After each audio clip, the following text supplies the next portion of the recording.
अस्सलाम वालेकुम नाज़रीन, आप देख रहे हैं फ्लाई न्यूज़। दौड़ से रिपोर्ट शामिल करते हैं खादिम हुसैन पाहवर की। आज दूसरे रोज़ भी सुबह जस्कम और मुख्तलिफ सियासी समाजी तंजीमों की अपील पर दौड़ शहर में खुलेआम नशियात फरोशी, जुआ के अड्डों, आखड़ा पर्ची, चोरी और डकैतियों के खिलाफ दौड़ के मेन चौक पर भूख हड़ताली कैंप कायम किया गया।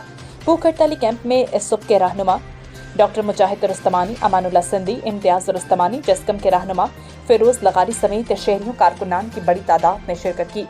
इस मौके पर मुकर्ररीन ने खिताब करते हुए कहा कि दौड़ शहर में समाजी बुराइयां अरूज पर पहुंच चुकी हैं, जबकि पुलिस जराइम पेशा अनासर के साथ मिली हुई है। मुकर्ररीन का कहना था कि जुए के अड्डों मनशियात फरोशों से मुबैना तौर पर मंथली वसूल करके नौजवान नस्ल को तबाही की तरफ धकेला जा रहा है।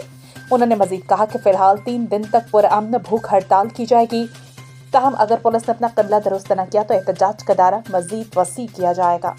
दौड़ तालका अंदर या असांजे जो पासो मेन शाही बाज़ार में अॼु ॿिए ॾींहं ते बि हिते अलामती भुख हड़ताल आहे। सिंध यूनाइटेड पार्टी जीअं सिंध क़ौमी महाज पारां यकीनन दौड़ शहर अंदर वधंदड़ समाजी बुराइयूं, वधंदड़ बदमनी, उन खिलाफ़ ही अलामती भुख हड़ताल आहे।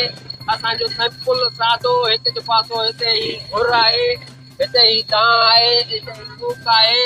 यकीनन असां सम्झोसीं कि वक़्त ब वक़्त दौड़ शहर में सदाई क़ौम परस्त आहिनि।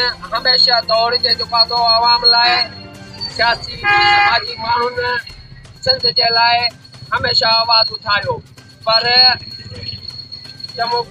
चवण जी ॻाल्हि कि दौड़ शहर असां सम्झोसीं कि हींअर समाजी बुराइनि जे घेरे हेठि आहे।